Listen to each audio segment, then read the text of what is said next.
नमस्कार दोस्तों, मैं मनोज रांगीरा डागुर्स ऐप पर आप सभी का हार्दिक अभिनंदन, हार्दिक स्वागत करता हूं। दोस्तों, आज हम उत्तरी अमेरिका महाद्वीप को लेकर अध्ययन करेंगे और उत्तरी अमेरिका महाद्वीप के बारे में अगर हम बात करें तो सबसे पहला व प्रारंभिक क्वेश्चन बनता है उत्तरी अमेरिका महाद्वीप की खोज के बारे में। तो इसका पहला आंसर आता है उत्तरी अमेरिका महाद्वीप की खोज आपके कोलंबस के द्वारा की गई। और अगर हम बात करना चाहें कोलंबस के बारे में तो कोलंबस के द्वारा 1492 में उत्तरी अमेरिका की खोज की जाती है। जबकि आपके एक व्यक्ति रहा जिसका नाम था अमेरिगो वेस्पुकी। अमेरिगो वेस्पुकी यह व्यक्ति आपके यूरोपियन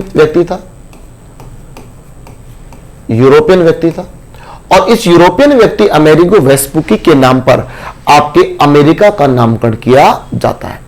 अब हम अध्ययन करना चाहेंगे कि हमारे इस उत्तरी अमेरिका महाद्वीप के बारे में। तो क्वेश्चन बनता है उत्तरी अमेरिका महाद्वीप जो है इसका दोस्तों अगर हम क्षेत्रफल जानना चाहें तो उत्तरी अमेरिका महाद्वीप का क्षेत्रफल 2.4 करोड़ वर्ग किलोमीटर में इसका विस्तार फैला हुआ है। अगर हम बात करना चाहें महाद्वीपों के संदर्भ में प्रतिशत भूभाग को लेकर तो महाद्वीपों के संदर्भ में यह आपके 16.5% भूभाग पर इसका विस्तार फैला हुआ है। अगर हम बात करना चाहें इसी आपके उत्तरी अमेरिका महाद्वीप को लेकर तो उत्तरी अमेरिका महाद्वीप के अंदर हम बात करना चाहते हैं कुल देशों के बारे में। उत्तरी अमेरिका महाद्वीप में कुल देशों की जो संख्या मिलती है वह आपको देखने को मिलती है 23 देश स्वतंत्र देश मिलते हैं, जबकि आपके कई बार 25 देश भी देखने को मिलते हैं। हमें जो पढ़ना है वो किसके संदर्भ में पढ़ना है? 23 देशों के बारे में। नेक्स्ट क्वेश्चन आता है कि अगर इन 23 देशों में बात की जाए तो मित्रों क्षेत्रफल की अगर बात कर ली जाती है तो क्षेत्रफल की दृष्टि से हम जानना चाहेंगे 5 बड़े देश। तो क्षेत्रफल की दृष्टि से आपके जो 5 बड़े देश हैं उनके नाम बताता हूं। नंबर 1 पर आता है देश, उस देश का नाम आता है कनाडा। दूसरे नंबर पर जो देश आता है उसका नाम आता है यूएसए। तीसरे नंबर पर जो देश आता है उस देश का नाम आता है मैक्सिको। 4 नंबर पर जो देश आता है उस देश का नाम आता है निकारागुआ। 4 नंबर पर जो देश आता है उसका नाम आता है होंडुरास।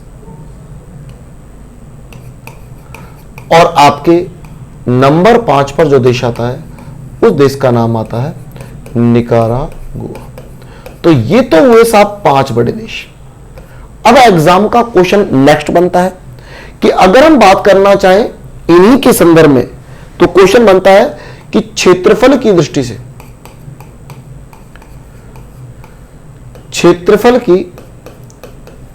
से हम जानना चाहेंगे सबसे छोटा देश।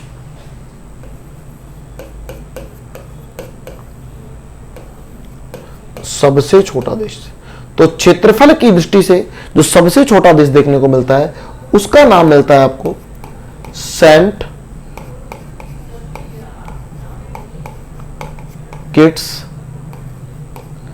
एंड नेविस नाम का आपको देश देखने को मिलता है।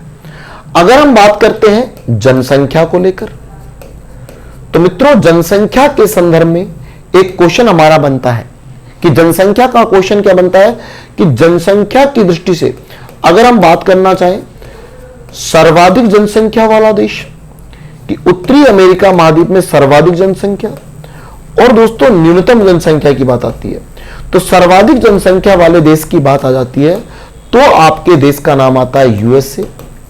और न्यूनतम की बात आती है तो वापस आपके देखने को मिलता है सेंट किट्स एंड नेविस के रूप में आपको देखने को मिलता है। यह आपके प्रारंभिक बात। अब हम इन देशों की लोकेशन व नाम के बारे में बात करना चाहें तो आप सुनिएगा। मैं आपको यहां पर एक डायग्राम बताता हूं दोस्तों, और इस डायग्राम के माध्यम से अपन हम बात करेंगे। अगर हम दक्षिणी अमेरिका, उत्तरी अमेरिका महाद्वीप के संदर्भ में बात करें, उत्तरी अमेरिका महाद्वीप के बारे में आपको लगभग इस आकृति का एक महाद्वीप देखने को मिलता है।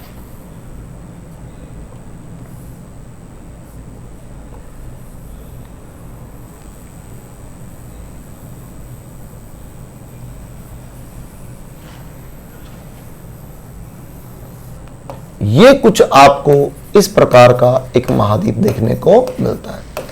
अगर इस महाद्वीप के संदर्भ में हम बात करते हैं, चर्चा करते हैं, तो आपको देखने को मिलता है, सबसे पहले हम क्षेत्रफल के बड़े देशों की बात करते हैं। तो मित्रों यहां पर आपको एक देश देखने को मिलता है, एक देश मिलेगा यहां पर। इस वाले देश का आप नाम जानना चाहें तो इस देश का नाम तो मिलेगा कनाडा। इससे आप नीचे आएंगे तो यहां पर आपको मिलेगा यूएसए, और इसी यूएसए का ये जो पार्ट है, ये एक यूएसए का ही प्रांत है जिसका नाम आगे चलकर पढ़ेंगे अलास्का। और इससे जस्ट नीचे आएंगे तो यहां पर तीसरे नंबर पर देश मिलेगा, और इस देश का नाम मिलेगा मैक्सिको। यहां पर एक देश और मिलता है और एक देश इसके नीचे मिलेगा। इस देश का नाम जानना चाहेंगे तो इस देश का नाम है होंडुरास, और इस देश का नाम जानना चाहेंगे तो इस देश का नाम मिलेगा निकारागुआ। क्लियर? ये आपको 5 बड़े देश देखने को मिलते हैं। यहां पर ये जो भूभाग है ये आपके कहलाता है ग्रीनलैंड। और अगर इस ग्रीनलैंड की बात करते तो इस ग्रीनलैंड पर वर्तमान में यूरोप के एक देश डेनमार्क का क्या है, अधिकार इस पर देखने को मिलता है। डेनमार्क देश का इस पर अधिकार देखने को मिलता है। दोस्तों ये जो कनाडा है, ऊपर इस आपके ग्रीनलैंड के अलावा जितने भी द्वीप दिख रहे हैं ये सब देश आपके कनाडा के द्वीप कहलाते हैं। अब जरा और आगे बढ़ते हैं। यहां पर एक छोटा सा देश देखने को मिलता है, और इस छोटे से देश का नाम जानना चाहें तो इसका नाम है सेंट किट्स एंड नेविस के नाम से इसे जाना, इसे कहा जाता है सेंट किट्स एंड नेविस। अब बात आती है नेक्स्ट, तो आपके नेक्स्ट क्वेश्चन जो बनता है उसके बारे में हम बात करें, चर्चा करें, तो आप सुनिएगा। हमें इस आपके महाद्वीप की बात करते हैं तो एक तो अक्षांश मिलता है यहां पर, सब एक तो अक्षांश मिलता है सब, और इसके बाद हम बात करना चाहें तो एक हमें यहां पर देशांतर देखने को मिलता है।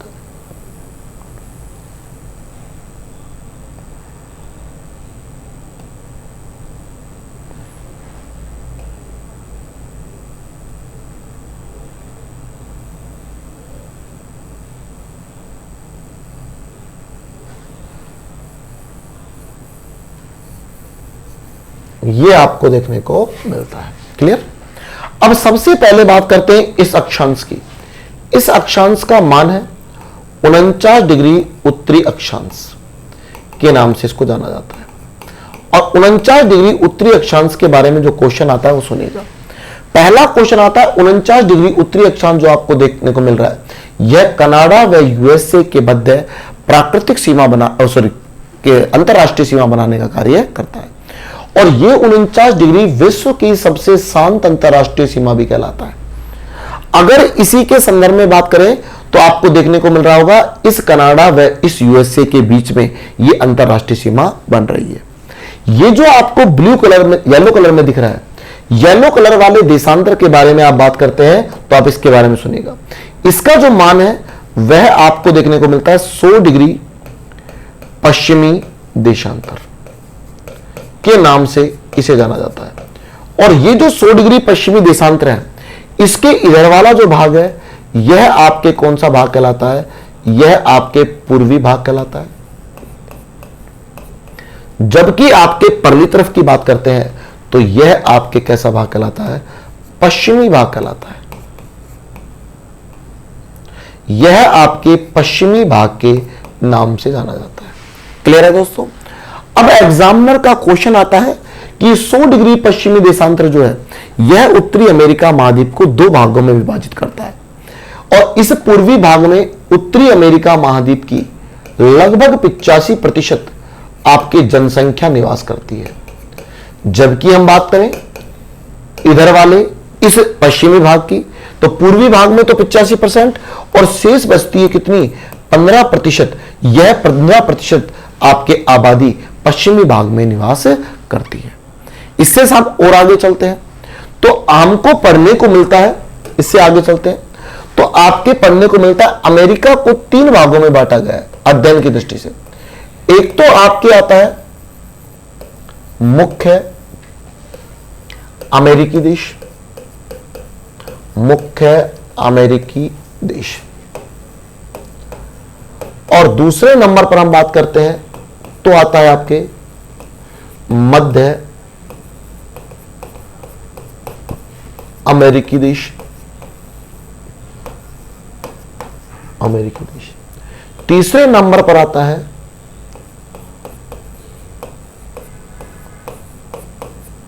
पश्चिमी द्वीप समूह। ये 3 स्थितियों में हमने इसको विभाजित किया है। अगर हम बात करना चाहें तीनों स्थितियों की तो मुख्य अमेरिकी देश में आते हैं 3 प्रमुख देश, जबकि मध्य अमेरिकी में जो आते हैं उन देशों की संख्या कितनी मिलती है? 7 देश, और इसमें जो आते हैं इन देशों की संख्या कितनी मिलती है? 13 देश।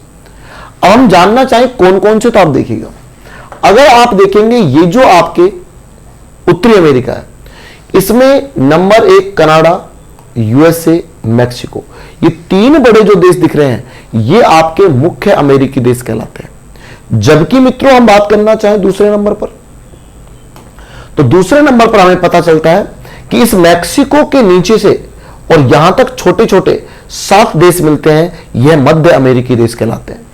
जबकि आपके यहां पर छोटे छोटे द्वीपों का समूह मिलता है और इस संपूर्ण समूह को एक विशेष नाम से जाना जाता है। इसे मित्रों कहा जाता है पश्चिमी द्वीप समूह, या इसे पश्चिमी द्वीप समूह के साथ साथ इसका एक दूसरा नाम भी है, इसे कहा जाता है इंग्लिश में पश्चिम को बोलते हैं वेस्ट, और इसे कहा जाता है वेस्ट इंडीज के नाम से भी जाना जाता है। और ये छोटे छोटे जो द्वीपों का समूह है, यहां पर जो जलराशि मिलती है ना, उस जलराशि का नाम है कैरेबियन सागर, और कैरेबियन सागर मिलने के कारण इन आपके द्वीपों को कैरेबियाई,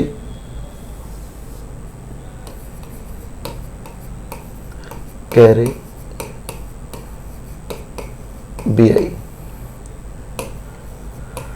द्वीप समूह के नाम से भी इसे जाना जाता है, कि इसे कैरेबियाई द्वीप समूह भी कहा जाता है। अगर हम बात करना चाहते हैं इसी आपके उत्तरी अमेरिका महाद्वीप के संदर्भ में, तो हमें इसके बारे में नेक्स्ट आपको पढ़ने को मिलता है, और वो आपके पढ़ने को मिलता है आपके पर्वतमालाओं के रूप में हम देखना चाहेंगे। तो आपके दोस्तों देखिएगा, अगर आप बात करें ये वाला जो पार्ट है,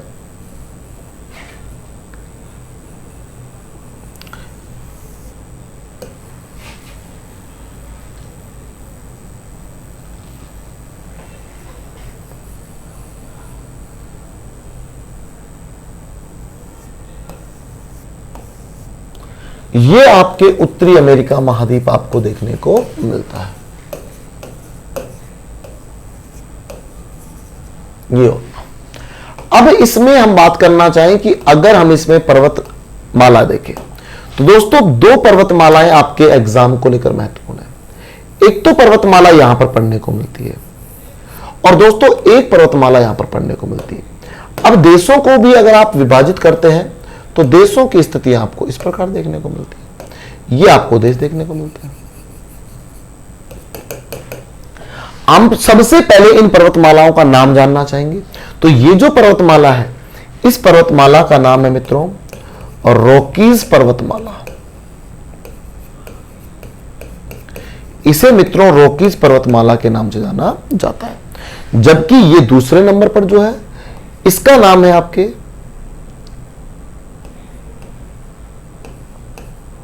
अपलेशियन पर्वतमाला। अब देखो इन दोनों के बारे में क्वेश्चन क्या क्या बनता है।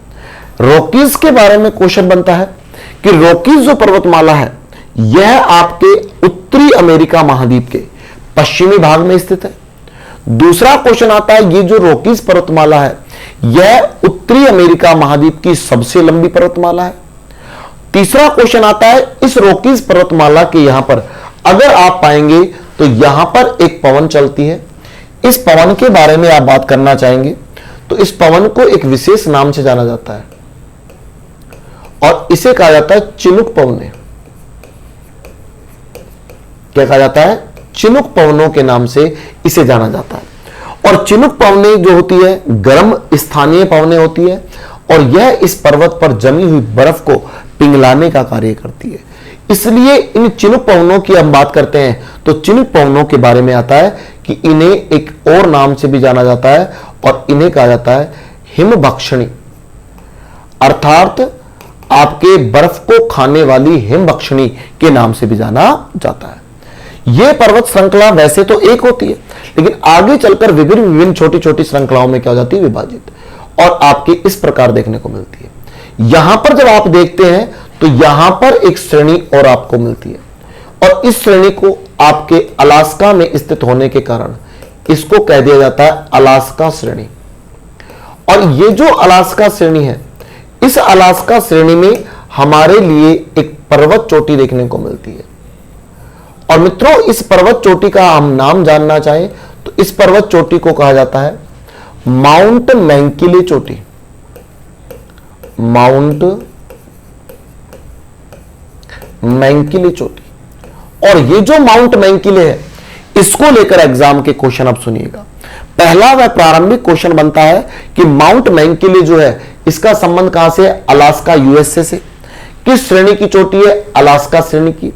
और इसके बारे में कहा जाता है उत्तरी अमेरिका महाद्वीप की सबसे ऊंची पर्वत चोटी माउंट मैंकिले और इसकी ऊंचाई 6142 मीटर इसकी ऊंचाई देखने को मिलती है।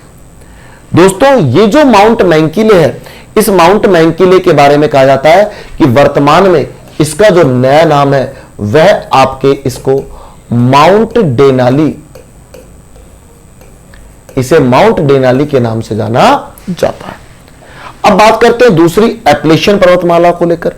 एपलेशियन पर्वतमाला के बारे में क्वेश्चन आता है कि इसका संबंध आप जानना चाहेंगे तो आपके यूएसए में स्थित है तथा इसके बारे में क्वेश्चन आता है एपलेशियन पर्वतमाला आपके प्राचीनतम पर्वतमालाओं की श्रेणी में इसको रखा गया है। बताया जाता है कि यह पर्वतमाला अरावली के समकालीन इसकी उत्पत्ति मानी जाती है। तो दोस्तों ये उत्तरी अमेरिका महाद्वीप की महत्वपूर्ण पर्वतमालाएं हुई। आज के लिए इतना, फिर मिलते हैं ब्रेक के बाद। जय हिंद, जय भारत।